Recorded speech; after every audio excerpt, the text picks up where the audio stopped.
Good afternoon, everybody. Welcome to the afternoon sessions of day one of the Culturally Competent Conversations for Equity and Belongingness Summit, or the C3EB Summit. This is a very, very special keynote for me personally, because who I'm about to introduce you to is somebody that I consider my unofficial/official mentor, advisor, and guru in life in strategic management and leadership. And he comes in with so much experience, so much insight. And he has consistently, in every single conversation I've ever had with him, continue to just blow my mind with his insights in helping me grow as an entrepreneur, as a leader, and as a person, as a human being, caring for other human beings. So it is my utmost honor and pleasure to bring to you Dr. Jamie Hsu as one of our keynote speakers for the C3EB Summit. Before I let Dr. Jamie take it away, a couple of housekeeping notes, and then I'm going to go through Dr. Jamie's bio. Housekeeping: if you want to participate and engage in this, please go to our YouTube channel or our Facebook page at C3EB Summit. On YouTube or Facebook, it is C3EB Summit. You will be able to submit your comments and questions, and we'll be able to monitor them and get them answered. So make sure you participate in that way. That's it for housekeeping. So let me read Dr. Jamie Hsu's bio. Dr. Jamie Hsu is an adjunct professor on strategic management and leadership development at Lawrence Tech University. He is a retired executive director from General Motors. His expertise is in globalization, technology development, advanced product and manufacturing engineering, technology strategy, and management for automotive industry. He held numerous senior management and corporate R&D and global technology positions at GM. He has been very active in the Asian American community and the community at large for over 30 years now. He has served as chair for the Michigan Commission on Asian American Affairs and was a board of director at the Michigan Health Alliance Program, an advisor to the Council for Asian Pacific Americans, and on the board of the Asian Pacific Chamber of Commerce. He was the chairman of SAE Emerging Technologies Advisory Board, on the editorial board of the International Journal of Automotive Technology and Management, a board member of NRC Manufacturing and Engineering Design, and president of the Detroit Chinese Engineers Association. He has received numerous community service awards and has always been a strong advocate for social entrepreneur and service initiatives. He received his BS in civil engineering from National Taiwan University and an MS and PhD in solid mechanics from Brown University.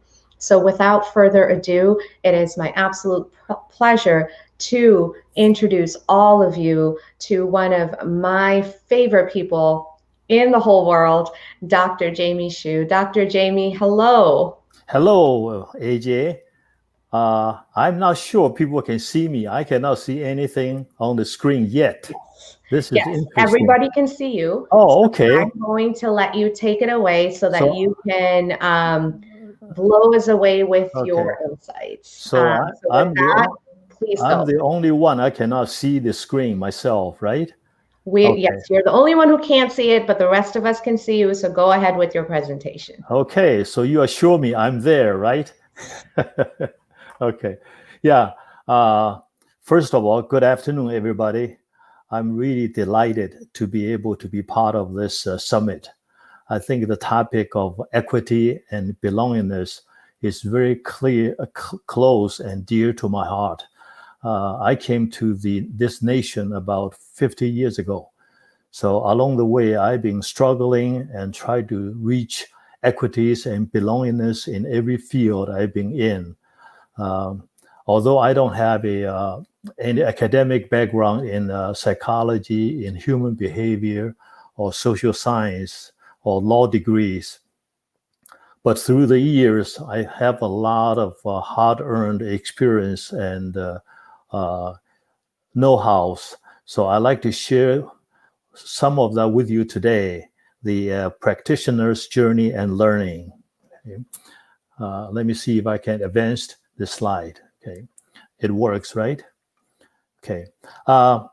To help you to get this half hour, your valuable time, useful to you, I would strongly suggest to you, try to take down 5 ideas which you heard today from me, which is new to you. 5 ideas new to you. And maybe out of the 5 ideas, there are 3 concepts you like to explore further or you like to discuss with others more. And out of the 3, there's 1 action item you said, I would like to practice, to try it out, to reach equity and belongingness. So please try to do the 5, 3 ones as you listen to me either today or on the YouTube later on. Okay.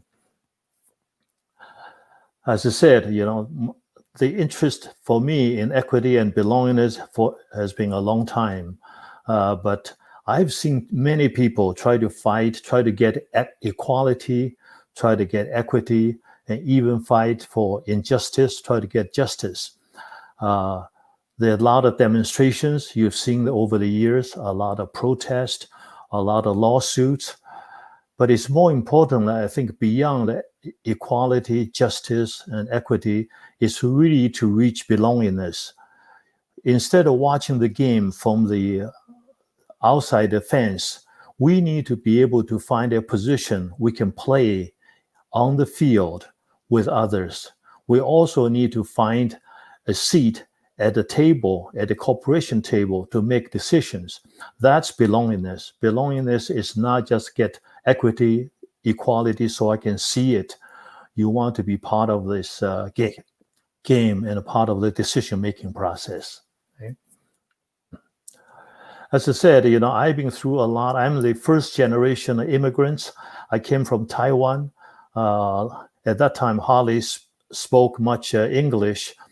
Through the years, I tried to merge in and try to fit in over the last 30 years of corporate life. And one interesting part of that is that close to the end of my career, General Motors decided to make me in charge of global programs. I asked them, why do you want me to do that? They said, we've been watching you. You seem to be able to adapt to the new culture in the United States. So you must understand the cultural differences and how to get equities for various people. So we like you to be in charge of global programs. The global programs consist of 10 countries. We work with the different companies like Suzuki, Isuzu, Fiat, Opel, Saab, a lot of different countries, people with different cultural background, the Chinese, the Japanese, Koreans. Sometimes people do not get along. Even though we are all part of the big family, global GM, but people may not get along. So we have to apply the cultural, we call it cultural competence conversation to really to be able to do things together. The other thing I find out is that they said multiple voices, multiple understanding from people in a different field. I came in as a researcher, but eventually I become an engineer. Engineers and researchers speak different languages. And when I become executives, the executives worry about things the researchers and engineers may not care too much. So after I retired from General Motors, I decided to take my experience and try to teach it to younger people. So I taught MBAs, EMBAs, and global teams about how do you use cultural, how do you use diversity to strengthen the team to get things done, to reach a common objective. Right? Throughout the years, as I said, I've been through a lot to be able to get accepted, to get welcomed by people, and also, more importantly, to be valued by people who work with me. I'd like to share with you some experiences with you. When you're listening to my experience, maybe you can think about your own personal career. your personal experience in the community, how you have reached the acceptance level to get people value you. So please jot down those ideas, those experiences, and share with me and with others later on. Okay. The first experience is that when I first came to join General Motors, I'm a PhD working on production floor. So I find out it's very difficult to really to work with the people, the machine operators and technicians. Therefore, I try very hard to communicate with them, explain to them what I'm doing, why I'm doing certain things, why I'm taking all the data, and try to communicate with them the objectives, the purpose of the work. And also at the end of the year or end of the projects, I would normally summarize the projects in the report. I always include them, every operator's, every technician's name, include them in the report as co-author. And they are so delighted. You know, they told me that they took the report back, share with their kids, share with their families, and they are very proud of what they've done. And since that time, since that kind of communication and share credit gestures, they are a lot more willing to accept me, the so-called oddball PhDs on the production floor. So that's just one of the examples. Okay? Another example is that I came from the Eastern culture and took me a long time to adjust to the Western culture. Let me tell you a story that this is actually a research study by a researcher, took some kindergarten kids from Japan and from the United States and took them to a room, showed them to a big fish tank with goldfish in there. And afterward, they asked the kids, what did you see? The American kids, majority of them said, I saw a big fish, golden fish with a golden color, red color in there. And the Japanese kids, most of them answer this way. We walk in the big room, in the middle of the room, there's a fish tank. And in the fish tank, there are a lot of fish swimming. And I saw one I really like. And that's the difference. We were taught to look at the system, look at the big pictures before we look at the discrete items. And that's the cultural differences sometimes cause us trouble because we don't understand each other. But it helps me when I was in charge of manufacturing. Instead of just working on individual machines, we look at the systems of machines to make sure they work harmoniously together. And most importantly, not only the machines have to work together, the human beings, the operators, the material handling people have to work with the machine. So when you have a harmonious system like that, the objectives can be achieved and the productivity can be achieved broadly. So that's a uniqueness we can bring and the value we can bring to the party when you have some Eastern culture. Another example is that at that time, 30 years ago, GM really compete with Toyota quite extensively. And we watch Toyota every move they've done. And sometimes our executives cannot figure out why Toyota do certain things in certain way. And thinking about, they must be dumb. Why they're doing certain things like that? And finally, I couldn't resist. I told them, say, I will teach them a game. The game is called, very popular in China and also in Japan. It's called Go. Some of you may know the Go game. This is a game you try to occupy territories, and it takes a lot of very complex thinking. You have to think ahead so you can occupy the territories and make connections of your stones, make connections. But most of the Americans, they play Connect 5. Basically, that's a block and tackle game. They follow each other, follow their opponents, try to stop them to make a line of 5 stones in a line. And that's the analogy I draw. I said, well, we in the United States, most of the company at that time will report monthly loss and profit report to the shareholders. And the Japanese will not do that. They look long term. Maybe they do annual report. Some of them do 10-year report instead of monthly report. So when they are playing the Go game and they strategically position their stones, and we are playing the Connect 5, we cannot figure out their moves. So it took me 2 hours to explain this to our executives, and they begin to have some understanding that we are really playing different games. And that's just one example of adding values and help other people to understand. Another example is that when I was a relative young engineer and still struggling with presentations, with English words, whenever I made a presentation, my big boss, my boss would begin to pick on me. He would say, Jamie, you use the wrong word, or the font size is not correct, or whatever, your slide is not it's formatted correctly, and always pick on me. And I was a little bit depressed, but instead of try to guess what he has in mind, I finally have the courage to ask him in private. I said, am I in trouble, boss? You seems to be not happy with anything I do. And he gave it a look. He said, what? What do you mean by that? I really try to help you. You are one of the engineers most willing to improve and make corrections. That's why I'm trying to help you. I always pick on you and find out the mistakes you have made. And I know you can correct that and you will improve upon it. And that was a total shock for me, totally shock for me. So since that time, he became my mentor and I'm his lawyer mentee. Okay? So it's important sometimes to understand why people treat you in certain ways rather than try to just guessing why they're doing that, or maybe thinking they have other motives. So try to seek to understand, then you can be understood.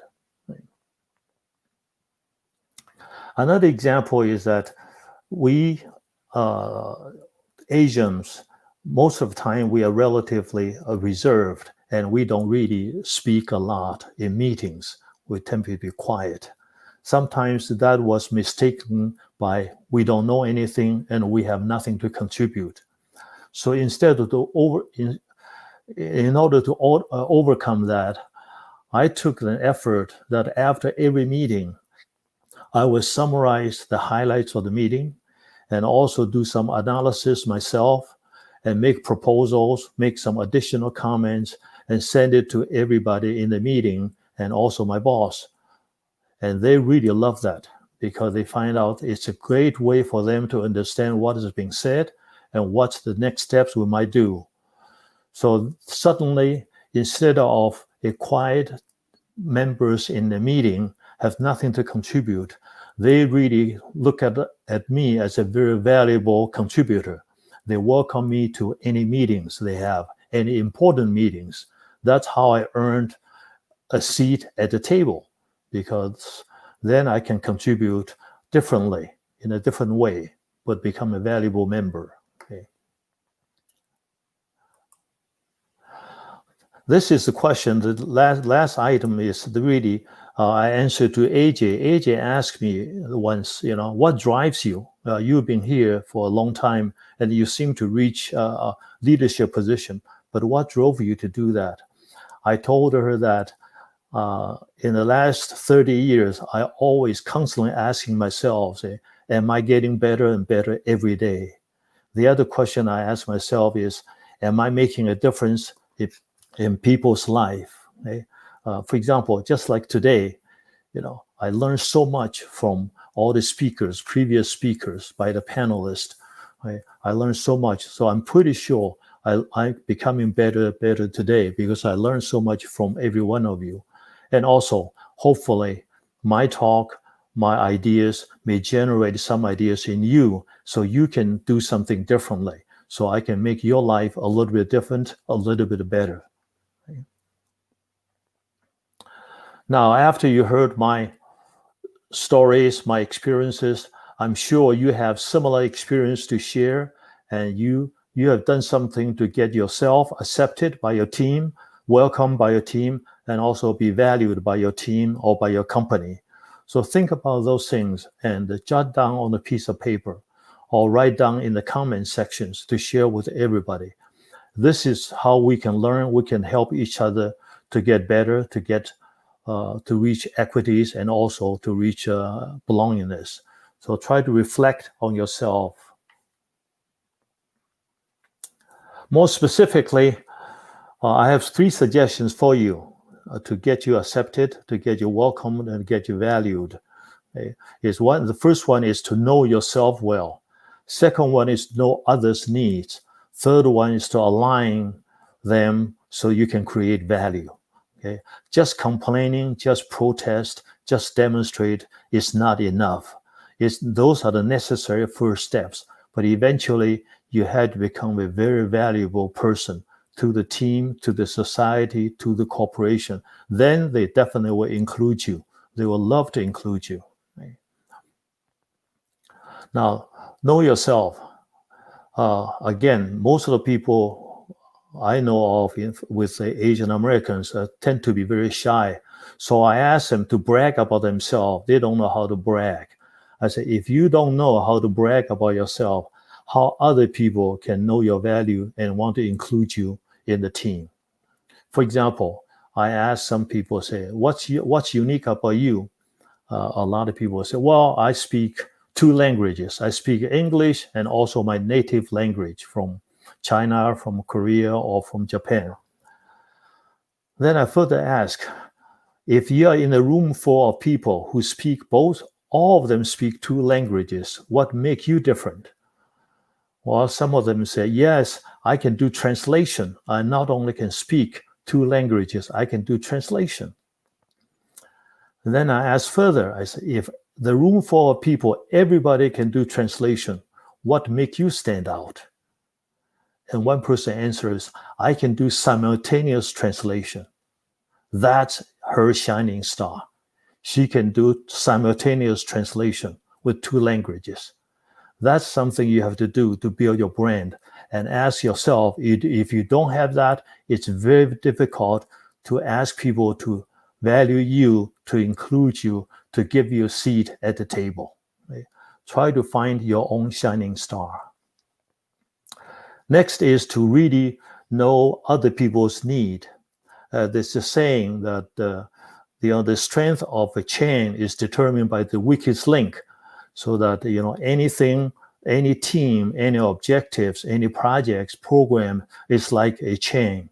It always has its missing links, has some weak link or broken links. So how do you fit in this chain? If you can go in there and fit and fill this missing link, you definitely will become a hero. Everybody will love you.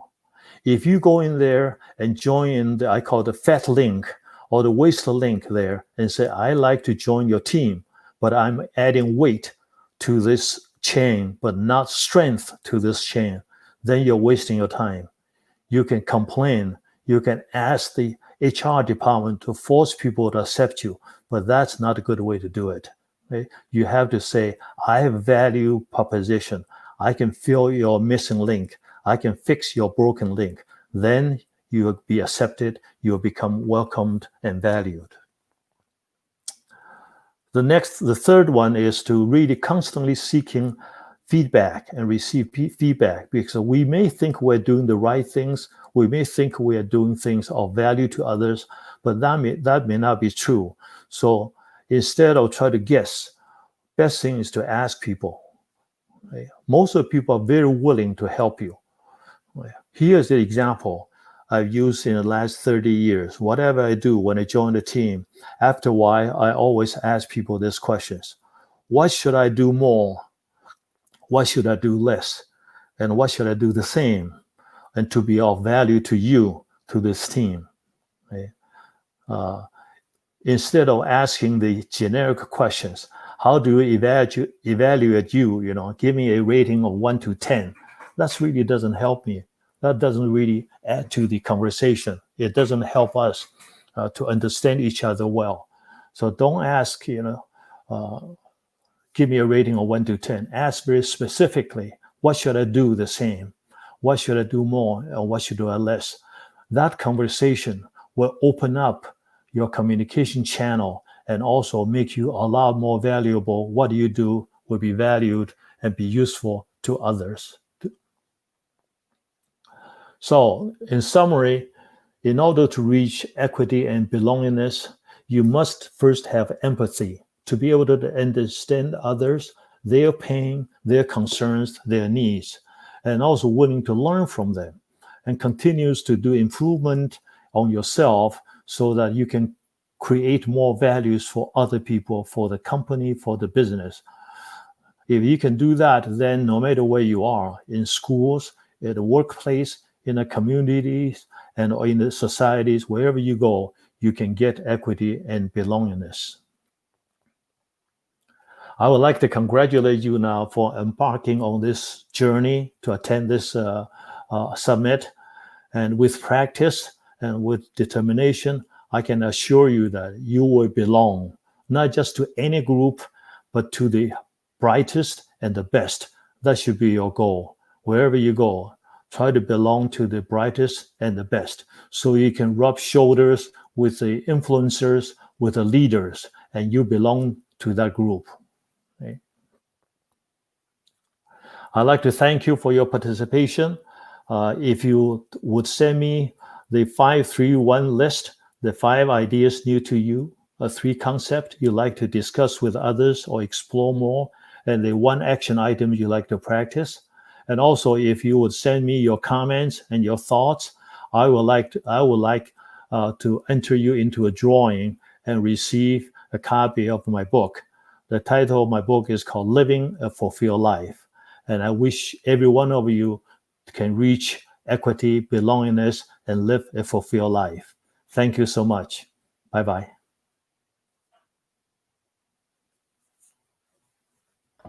Dr. Jamie, thank you so much for that. I know I've already gone through so many parts of this with you. And so for me to take everybody who's been listening, all of our viewers, through this journey that you've personally taken me on is so deeply gratifying and so deeply energizing for me. Before we go, I do have one quick question for you. And this comes more from my experience with you than than this talk. But it's deeply related to this talk. And normally keynotes don't have Q&A in this entire summit, but this, I think this is a very critical question to answer. I know recently I came to you with questions about how to identify opportunities for growth and how to know when to step in and step up and lean in versus when to walk away. What would your advice and insight be on thinking about opportunity strategically? What I would do is, like I said, ask for feedback. For example, can I take you as an example? Without giving the specifics of the context, yes. Okay. No, just use the example, right? You are organizing this wonderful summit. If you just ask all the people, all the speakers, saying that what should I do the same, do more, and do less to make this more effective? And based on your knowledge, what you've seen me, what do you think will be my opportunity? What do you think I should be doing? What do I be good at? Instead of for Jamie Su to answer that. So take that approach. You will find out people will guide you through tons of opportunities. In private, I may tell you a few things, right? But I don't want to tell you it now. Right. But use that approach. You will get a lot. Yeah. Okay. And the reason I brought that up is because you and I actually went through that process very recently. Right. With some of my business development, which is not ready to be, discussed in the open yet. Mm-hmm. And it was such an invaluable process that's why, even though normally keynotes don't have Q&A, I wanted to make it a point to really highlight that feedback aspect of when you ask the right questions. And when you ask them in the right way, there are so many people who are willing to answer them for you and who are willing to help you gain the insights that you need in order for you to make the best informed decisions that you can. And that is something that you uniquely have taught me over the entire time that we've known each other. Okay. Let me give you an example. Very interesting example. We still have a couple minutes. Yeah. When I was teaching MBA, I do this kind of survey feedback all the time. I was shocked when the class told me that they like to have more quiz. You would think students will hate quiz.